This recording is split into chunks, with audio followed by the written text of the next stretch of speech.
नमस्कार दोस्तों, स्वागत है आज की एक और वीडियो में। देखिए, आज मैं बात करने वाला हूँ एसबीआई मल्टीकैप फंड की। कोशिश कर रहा हूँ जो टॉप मल्टीकैप फंड्स हैं, उनका रिव्यू मैं एक के बाद एक आपके लिए लेकर हाजिर होता रहूँ। तो आज हम बात करने वाले हैं एसबीआई की। कल की वीडियो में हमने बात करी थी एचडीएफसी की, तो आप देख लीजिएगा। एचडीएफसी का देखना है तो कल की वीडियो देख लीजिएगा। एसबीआई की वीडियो में आज मैं बात करने वाला हूँ। तो ये जो मल्टीकैप कैटेगरी का फंड है, देखिए ये ज़्यादा पुराना फंड नहीं है, इसको 2-3 साल हुए हैं और इसकी जो परफॉर्मेंस है जब से लॉन्च हुआ है काफ़ी अच्छी रही है।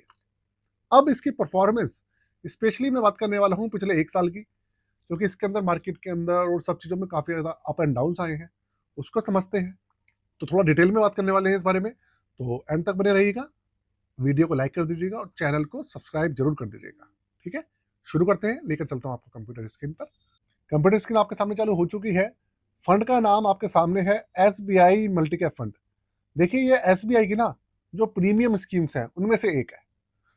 अभी के समय में एसबीआई के करीबन 126 से लेकर 127 स्कीम्स मार्केट के अंदर चल रही है और उसमें कुछ ही ऐसी स्कीम्स है जो कि बहुत ज्यादा प्रीमियम है। इसके अंदर 5-7 स्कीम्स है ऐसी और उनमें से एक ये भी है। सबसे पहली बात करें, ये एक 3 स्टार रैंकिंग फंड है और इसको बहुत समय लॉन्च हुए में नहीं हुआ है। आप देखिए, 3 साल का इसका सीएजीआर 17.11% है और ये एक मल्टी कैप कैटेगरी का है। दूसरी बात, और 17 रुपये 61 पैसे इसका एनएवी चल रहा है। 10 रुपये पे लॉन्च हुआ था। देखा जाए तो 7 रुपये जो इसका एनएवी है वो बढ़ गया है।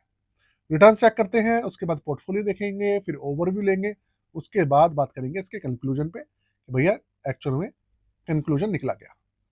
पहले ये जो पोर्शन है ना, रिटर्न वाला और पोर्टफोलियो वाला, ये थोड़ा सा अच्छे से समझिएगा। ये देखिए, 3 साल का डेटा मैंने आपको बता दिया, 17% से ऊपर का रिटर्न है। 1 साल का करीबन 0.25% का रिटर्न है पॉजिटिव। 6 महीने भी 0.2% के आसपास पॉजिटिव है। 3 महीना और 1 महीना में नेगेटिव है। तो सबसे अच्छी बात तो यही है कि भाई 1 साल से पॉजिटिव है। मैं फिर से बोल रहा हूँ, मैंने आपको पिछली वीडियो में बताया था कि अगर कोई फंड पिछले 1 साल में, मतलब 2025 में, अपने आप को सर्वाइव रख पा रहा है, नेगेटिव नहीं ले जाने दे रहा है, बहुत बड़ी बात है। तो भाई इसके बात करें, इसके जो बेंचमार्क है, तो मल्टी कैप कैटेगरी की बात करूं तो भाई वो बी बेंचमार्क को बीट नहीं कर पा रहा है। 3 साल में तो उसने बेंचमार्क को बीट नहीं करा, बेंचमार्क से कम रिटर्न दिया। और अगर मैं इसकी रैंकिंग की बात करूं पिछले 3 साल में, आप चलते हैं इसके पोर्टफोलियो वाले सेक्शन पे, वहां समझते हैं कि भाई क्या कैसी कहानी है।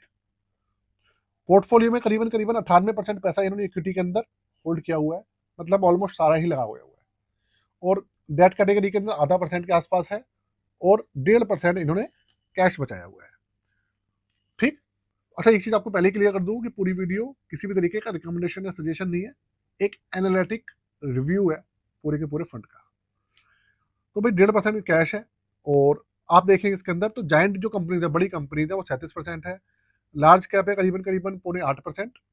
मिड कैप है 41% से ज्यादा। स्मॉल कैप है 13.5% से ऊपर। ये इसकी एलोकेशन है पूरी की पूरी। और 63 स्टॉक्स है इसके अंदर अभी के समय में। 9 सेक्टर्स है इसके अंदर। फाइनेंशियल सेक्टर सबसे बड़ा है 24%। 22% है इसका मटेरियल वाला सेक्टर।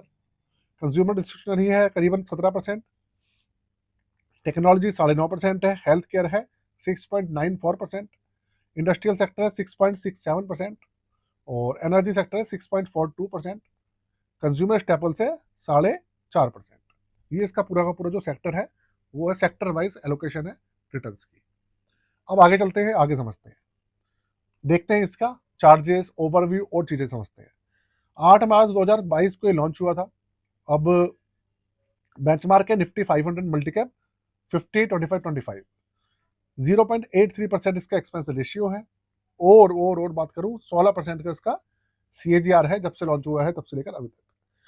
और 24,000 करोड़ के आसपास इसका अभी के समय में एयूएम चल रहा है। बात करूं, 5,000 रुपए से मिनिमम लमसम और 500 रुपए से मिनिमम एसआईपी चालू होती है। एक्सिट नोट है इसका 0.25% 30 दिन से पहले। उसके बाद 0.10% है 90 दिन तक। तो ये सारा का सारा डेटा ना मैंने आपके सामने प्रेजेंट करा है। इस फंड के अंदर देखिए बहुत ज्यादा पुराना नहीं है, इसलिए डेटा भी बहुत ज्यादा नहीं है। सिर्फ 3 साल का डेटा ही आपके सामने अवेलेबल है। अब मैं बात करता हूँ सबसे पहले इसके अप एंड डाउन की। देखो ऐसा है कि सबसे बड़ी जो प्रॉब्लम है इस फंड की वो है इसका एक्सपेंस रेशियो। एक्सपेंस रेशियो आप देखो 0.83% काफी ज्यादा है। दूसरी बात, अगर मैं बात करूं, देखिए एसबीआई की स्कीम है तो AUM तो इसके अंदर ज़्यादा आएगा ही आएगा, क्योंकि लोगों को भरोसा होता है, लोग बढ़ चढ़ के हिस्सा लेते हैं। लेकिन जो मुझे प्रॉब्लम दिख रही है वो क्या दिख रही है, मैं आपको बताता हूँ। देखिए, ऐसा होता है कि जो मल्टी कैप फंड होता है उसका उद्देश्य होता है लोगों को, जो लार्ज कैप है, मिड कैप है और स्मॉल कैप, उसके अंदर अलग अलग डाइवर्सिफिकेशन प्रदान करना। और जो मल्टी कैप कैटेगरी का फंड होता है ना, उसका मेन जो मुद्दा होता है वो होता है डाइवर्सिफिकेशन, अच्छे से डाइवर्सिफाई करना, और उसके पोर्टफोलियो में काफी ज्यादा स्टॉक शामिल होने चाहिए, ऐसा मुझे लगता है। लेकिन अभी जो मुझे जो थोड़ी सी हल्की फुल्की जो कमी लगी है इस फंड के अंदर, वो आप देखिए, वो है सिर्फ 63 स्टॉक्स। जो एलोकेशन है वो तो इन्होंने ठीक ठाक कर रखी है। स्मॉल कैप बहुत कम किया हुआ है, बहुत अच्छी बात है, क्योंकि स्मॉल कैप अभी गिर रहे हैं, ये बहुत समझदारी वाला डिसीजन है। मिड कैप और लार्ज कैप इन्होंने बढ़ाया हुआ है, ये पॉजिटिव पॉइंट है इसके अंदर। लेकिन स्टॉक्स बहुत कम है यार, 63 है, तो कम से कम 150-200 स्टॉक्स तो कम से कम 200 स्टॉक्स तो कम से कम होने चाहिए ना इनके पोर्टफोलियो में, जिससे कि अच्छे से डाइवर्सिफाई हो।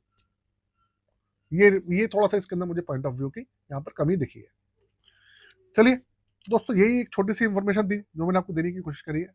बात करूँ इसके पॉजिटिव पॉइंट की, तो देखो ऐसा है कि रिटर्न्स वगैरह इसके काफी ठीक ठाक है, भले ये बेंचमार्क को बीट नहीं कर पा रहा है। अभी तो यार अभी तो बात करना, बेंचमार्क की बात करना ना, तो बहुत मतलब बेईमानी होगी, कितनी ज्यादा गिरावट चल रही है, इतना ज्यादा प्रॉब्लम चल रही है, तो बेंचमार्क को बीट कर रहा है नहीं कर रहा है उसकी बात करना बेकार है। हाँ, अपने आप को पॉजिटिव रख रहा है एक साल में, वही बहुत बड़ी बात है। तो उस तरीके से कोई दिक्कतबाजी मुझे नहीं दिख रही है। पहले भी मैंने इस फंड का रिव्यू करा है, परफॉर्मेंस वगैरह इसकी काफी ठीक रहती है, जब मार्केट ठीक ठाक होती है तब भी मुझे कोई दिक्कत इसके अंदर दिखी नहीं। लेकिन और अभी भी रिटर्न्स को लेकर दिक्कत कुछ ऐसी नहीं दिख रही है। एक छोटी मोटी कमी दिखी है 2-3, वो मैंने आपको बता दी है। बाकी आप लोगों को टेंशन वेंशन लेने की जरूरत नहीं है, बाकी जो चीजें हैं वो सब कुछ ठीक ठाक दिख रही है दोस्तों।